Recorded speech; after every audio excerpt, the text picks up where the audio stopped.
Rob and Slim Show. Hey, it's Amanda. You ready for me? Yes, we are good to go, Amanda. What's going on? Can you hear me? Oh, yeah. Can you hear me? I just merged the call with Sannah, the director. Awesome. Sannah, you there too? Yes. Cool. How you guys Yay! doing? Great, thanks. How are you?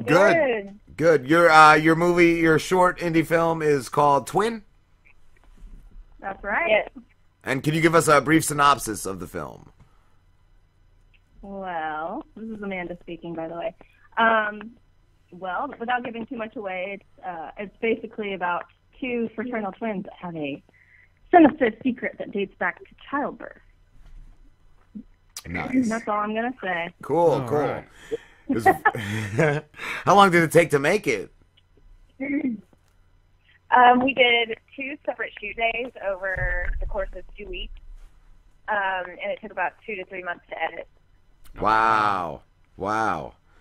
That's a lot. And then pre-production, it was kind of like conceptualized, I guess, I don't know, a few months before, because we filmed it last July, but Sannah and I met up at a film festival last spring, and later, maybe right after the festival was over, we decided we were going to do a film together, and we kind of plotted and schemed about what the plot was going to be, and so in the making, it's, I don't know, maybe 6 months total, I guess. Yeah. Were you both in the film? I was, Amanda. I was, but not Sannah. Okay. Directed. When is it has it been released yet? Oh, no, not yet. We're circulating in some film festivals right now, but we should be releasing publicly probably by when? What do you think? Next fall, maybe, Sannah? Yeah, it'll be this fall. This fall. How did you cast the other actors in it? Like, how did you find them? Well, I'm a member of a bunch of Atlanta actor Facebook groups, and I kind of went through my own personal network at first. My friend Angela, she plays my twin, Sam. My character's name's Stella. And the whole, I guess, spark of inspiration for the film in general is that all of our friends always commented that we looked just alike and that we could be sisters. Yeah. I was like, well, maybe not identical because she's half Peruvian and I'm Irish and completely see-through white. So I was like, maybe we could pass for, like, fraternal twins, not actual identical twins. And then I went from there and cast people by video auditions. I put a couple casting calls out there on various websites, including Facebook and a couple other places, and I got video auditions from quite a few actors. I think probably the biggest challenge in that whole process was casting the little girls to represent myself and Angela as like 9 or 10-year-olds. Yeah. So that took a while, and that was probably the hardest one to cast because all the parents that I dealt with were all so sweet and their kids are so cute and talented. But at the end of the day, it had to be 2 girls that realistically could be sisters, but also realistically could be me and Angela. Yeah. Cool. That's cool. What being that it's a short film, would you be able to adapt it to like a feature length? What do you think, Sannah? I think that there's definitely room to add more character development and just general backstory. I think it stands alone fine as a short, but I do think that there could be room for more detail. Nice. In a longer format. Yeah. Has it been in film festivals? Yeah, it's been accepted to, I think, 11 so far. Wow. Since we started submitting. We'll probably get more acceptances closer to Halloween because that's when all the horror fests usually take place. Mm-hmm. But we have a couple coming up. One is called End of Days Film Festival, and the other is called Silver Screen Film Festival. Those are both in Florida. And then we just screened a couple weekends ago at a female filmmaker showcase in Savannah. That's right. Oh, and there's one in Peoria, right? Oh, yeah, and there's one in Illinois coming up this month also. Cool. Do you have to do you guys actually have to like show up at each film festival? Oh, I wish we could. Yeah. We're not required, but we're invited and usually offered passes and things like that. Cool. Have you been to everyone so far? No, we haven't. No. I went to Days of the Dead in Atlanta. We screened there. I don't even remember when that was. I think in January. That was a fun convention. We screened that Saturday morning. Or maybe a Sunday, I'm not sure. But we did that, and our premiere was in Atlanta also right before Halloween, the Tuesday before Halloween, or the Thursday before Halloween at Get Connected, which is a networking event that Atlanta actors have every month. So that was cool. So I've only been to a couple screenings really, but hopefully I'll be able to go to at least one of the ones in Florida. We'll see. Yeah. Yeah, they've been kind of all over the place, so it's a little bit hard. We'll probably be able to make it to more of the regional festivals. Mm-hmm. Hopefully we'll be able to make it to at least one of the ones in Florida. Nice. What went into directing the film? Besides, you said like 6 months of editing? Well, actually, it was about 2 to 3 months of editing. I directed and edited the film. Oh, wow. So what's the difference? The difference? Yeah, between directing and editing. Oh my gosh. Well, if I was solely directing, I would just really be worrying about the production and then working with an editor in post. But instead, in this instance, I was really having to account for everything because I was the editor. Yes. So every decision made in pre-production with crafting the shooting script and everything, I had to think about what it was going to be like when I was actually sitting there with footage and how can I make this easier for myself in post. So it's kind of a heavy load to do both, but I typically always do both. So I'm kind of used to it, but it is a lot of work. Yeah. I'm curious to why does the editing? Why did it take 3 months? Well, I have a full-time job. Yeah. I have a full-time job, so you have to kind of fit those editing hours in wherever you can. Yeah. And so sometimes that's like your weekends, or sometimes it's random nights when you actually have time. Right. So that's it was a lot of when you're doing a side project like that. Yeah. It was almost kind of like Sannah was building a sculpture, and then I would tear it down and be like, "Hey, I don't like this scene. Fix it." So I was kind of a pain in her ass, but I'm sorry, Sannah. I love you. But that went on. We wanted it to be as perfect as it could get with the pretty much non-existent budget that we had.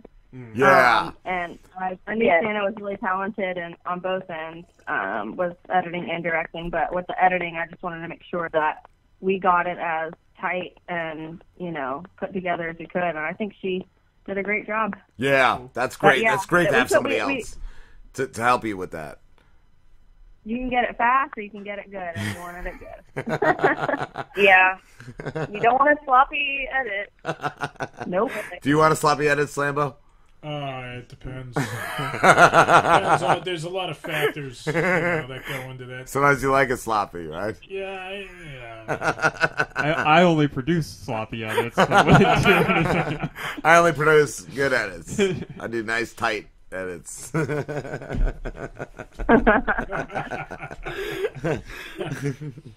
Is this your first film, Amanda?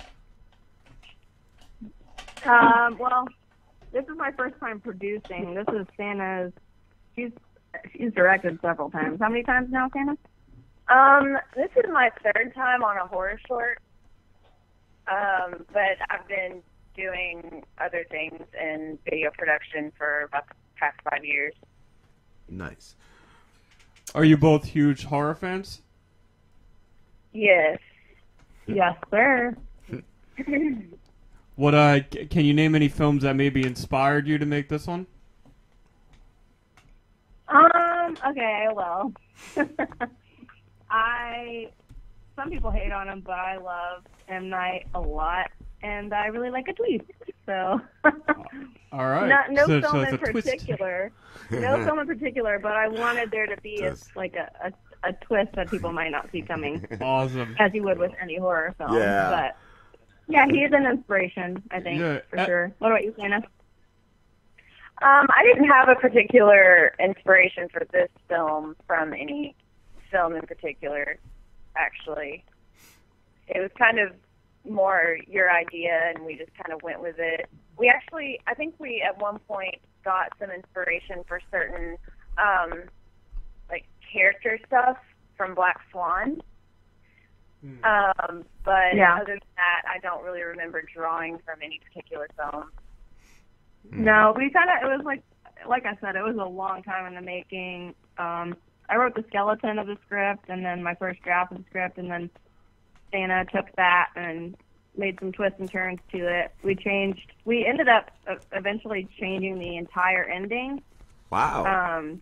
And we changed a couple of the leading scenes, the scenes in the beginning of the film to lead up to that. Sannah did, I think, as far as the whole production of everything, Sannah did like 80% of probably everything, because that editing job alone takes so much time. And it's so tedious. It was a lot of time. Yeah, that's why I've said I do. Slim does the editing and posting of everything. I couldn't do that. That's a lot. Yeah. It's not, for me though, it's not even so much the editing itself, it's just the time between, because I try to get all the like clips up, but I can only upload one thing at a time, so I have to like sit in front of my computer, so as soon as that one thing is done uploading, I can start uploading the next, and then with working the full-time job, it just gets a little hectic. Yep. Mm-hmm. Same boat. What else? What have you? You get the cabin fever. What's that? You get the cabin fever after a while. Yeah. If you work a full-time job and that job happens to be in front of a computer, and then you go home and you're editing after that. Yeah. Like, wow, I haven't moved in days. That's literally what my week is. I do this full-time job, and then I come home and I sit in front of the computer and do like 3 or 4 clips that I put on YouTube every day. That's why I've been trying to get them all done. Been trying to get it all done in one day, but then that's like one day where I'm just like 8 hours, just like I'm gonna get this done now. It's another job. Yeah. I hope I'm a better boss than any of the others. You are. Sweet. You are the best manager I've ever had. The easiest on the eyes. You said I think it was Amanda that said your inspiration was M. Night Shyamalan, and he's actually, I think he's coming back, because I saw Split and I loved it. I absolutely loved it. I thought it was amazing. Split. Oh, it was great. Plus, I'm a huge fan of. I don't want to spoil it, but that twist, that thing at the diner, like I'm a huge fan of what that was referencing, so that made me. For sure. When I saw I didn't see that coming at all. Oh, I didn't either. When I saw that, I just started giggling like a little girl, because it was, a little nostalgia. Can you giggle the way that you giggle? Yeah, do the giggle. No, I can't Come repeat on. my giggle. Do that You giggle. gotta do the giggle. Do that giddy giggle. I always tell a story about M. Night Shyamalan, because when I was a kid, I saw this mockumentary about him on Sci-Fi. I don't know if you had seen it or if you remember what it was, but it was a mockumentary that basically said that M. Night Shyamalan. You did. Dude, I fucking watched that with you at the time. Johnny Depp was in that. Yeah.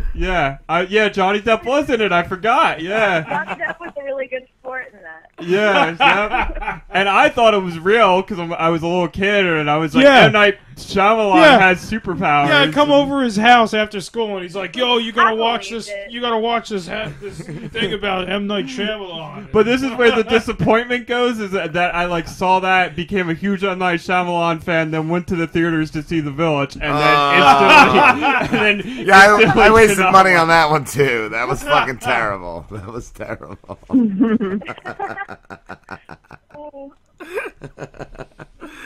What about Lady in the Water? What did you? I never saw that one because the other one sucked.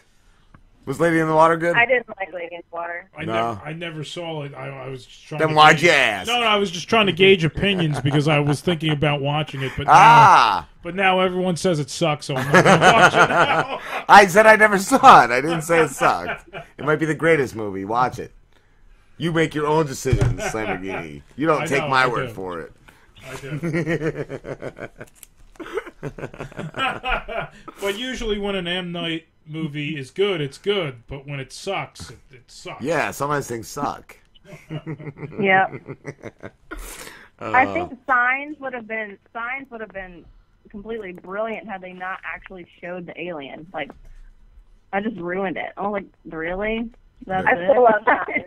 I still love that one. I did like Signs. I really wanted. I'm one of those guys. I like to see the alien. I was like, I want to see the fucking alien. You want to see my alien? No, I don't want to see your alien. Zip that. But obviously, The Sixth Sense is the best.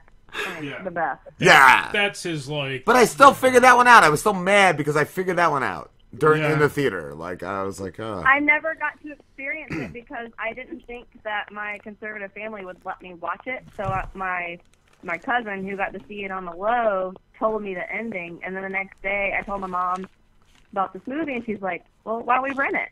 And I was like, but I know what happened. You're just disappointed while you're watching it the whole time. Yeah. Yep. Did anything crazy happen while filming Twin?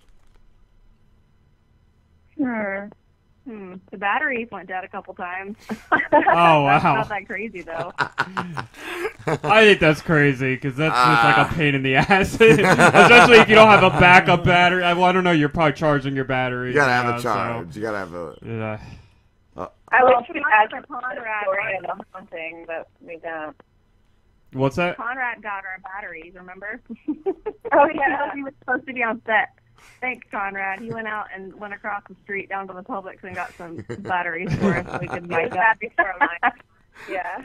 It really wasn't that crazy. Right. Sannah had the schedule very tight, and she kept everybody on time with their scenes. So we were able to knock it out, and the only allotted time that we had to do it was these 2 days over those 2 weeks. Wow. Look, we had to make it work, and we made it work. Yeah. It was very stressful, and we probably stayed up for 20 hours each day. Wow. Yeah, because we had to build our sets, basically. Oh, we had to build our sets, especially there's a nightmare scene, and there's a party scene in the film, and those sets alone cost hundreds of dollars just to make, and several hours to design and to set up. So that was probably maybe the craziest thing, if anything. Wow. Yeah, we had to jam all of that in at like 4 a.m. before the actors got there. Like, we had to get started at like 4 a.m., and then the call time, I think, for the actors was like 9 or something. Yep. So we had to get everything built in an actual lived-in house. So we had to... Oh, and we, like, completely changed that dining room around. Oh yeah, we had to dress a bunch of sets. And the second day that we filmed, the night prior to that, Sannah came down and I did a stand-up comedy show, and it got out really late, probably after midnight or so. And we decided we were going to either just build the set as soon as we got home, or take a power nap and wake up at like 2 a.m. and knock it out. And I don't remember what happened. Did we go to sleep? I guess we went to sleep because we went to sleep. We went to sleep and we woke up when we panicked because we were like, oh my God, there's no way we're going to be able to build this set in time. Why did we go to sleep? Why did we go to sleep? Why? We should never sleep. I know that I almost had a breakdown because we have some like really good actors that are coming to this house. That's a lot of stuff to deal with. Yeah, we want to be respectful of their time. Like, hey, your call time's 9 o'clock. Oh, sorry, set's not going to be done until, I don't know. But it was done. Just to clarify, the set was done by the time the actors. It was. It was done, but it's because we went to work hardcore that morning. Yeah, you just had to grind. Done. Yeah, no, you can't. Yeah. And Red Bull as well. Oh, Red Bull. Thank God for Red Bull. That was a huge factor. Amanda, you were the one that said you do stand-up, correct? I do. How long have you been doing that? Not long at all. My first love was acting, but I've always been kind of a jokester my whole life. Yeah. And I started to do stand-up finally last June. So about a month before we filmed Twin is when I started to do it.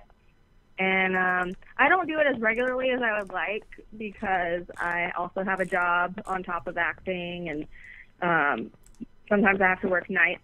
So I don't always have the availability to go up every Wednesday like I'd like to, or a couple times a week like I'd like. It's been a while since I've been able to get on stage, but I've been writing some new material, so hopefully I'll be back up in a couple weeks or so. I perform pretty much all over Atlanta. One of my favorite places is Java Monkey down in Decatur. I actually took a comedy writing class with my friend Bill Byers, and he runs this coffee shop open mic every Wednesday night down at Java Monkey. Cool. And I appreciate him because he was the first one to give me an opportunity to do stand-up. I had material written, and I just never performed it. And I said, hey, buddy, can I please perform? And he's like, yeah, sure. Yeah. And I signed up for his class and had a lot of fun.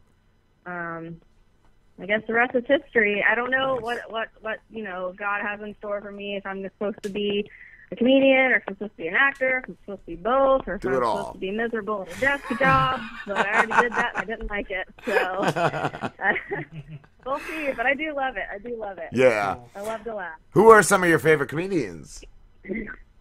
Well, I'm not going to comment on our most recent Netflix special, but Amy Schumer is an inspiration for me. I also love Mike Birbiglia. I think he's a fantastic storyteller. He's cool. Really love Lucy Kay, obviously. Anthony Jeselnik's very funny because he's kind of a dick, and I just love it. John Mulaney. I don't know if I said him already. Dan Cummins. There's so many I could name, but Dimitri Martin. But yeah, my top two are probably Amy Schumer and Mike Birbiglia. Cool. Awesome. Who's your favorite, son? Who's my favorite? I've been obsessed with Patton Oswalt. Yeah. Lately, yeah. He's great. Huh? He's great. Oh. Yeah. Yep. He's a cool dude. Straight up for me, like George Carlin, Jimmy Norton. Jimmy Norton, that's my boy. I like my boy Jimmy Norton. I love Joe Rogan, too. I love Jim Jeffries. Joe Rogan is great, too. Great. Smart and just, like, he's got that... Dude, that animal instinct. Did you see that thing he did about the Kardashians? No. But I don't want to hear you do it. No. That's not going to be as good. No, I'm just saying you got to watch it because it's not even going to be close. It's the net. Yeah. No, I'm not going to be like aliens and lizards and shit. No, it's you got to watch it. You don't want to hear the Slambo rendition of it. It gets nutty. But thank you guys. Thank you so much for talking to us. And where can everybody find you? Oh, yes. You can find us on Twitter. Our handle is twin_short film. And let's see. Facebook, I want to say there's no underscore. But our Instagram handle and our Twitter handle is twin_short film. You'll know it's us when you see the creepy banner pic of me and Angela standing with one another. Well, I'm standing behind her with my hand on her shoulder in black and white. It's really creepy. We need a profile picture like that. You guys get in the corner. We need a profile picture like that, like one of these guys with their hands on the other's shoulders. And... Yeah, like it should be you two with me, like just. It should be me with like my arms crossed, and you with like your arms up. Like a rom-com. Just me like peering. And you like in between our heads, like wink, You're pointing and to your if head. Anybody wants to know what we're up to, where we'll be film festival-wise, or when they can catch our actual online public premiere, just follow us on Twitter, and that's probably the best way to get a hold of us. Awesome. And Sannah, do you want to tell them about our own online film festival? Ooh, nice. I'll let you do that, actually. Okay. All right. Well, if there's any other indie horror filmmakers out there, we have an online film festival that we just started in January. It's called Stormy Weather Horror Fest. You can find us at Stormy Weather HF on Twitter. We would love to see your short films and feature-length films. We want to get scared. Awesome. Ooh, That's pretty much all we got. We have a short film that maybe we'll submit to you guys. It's about a guy that's in prison, but that's that's terrifying in and of itself. Yeah, there's a lot of bad stuff. I hope he didn't drop the soap. All right, guys, have a good one. Thank you. Thank you. Have a good one. That was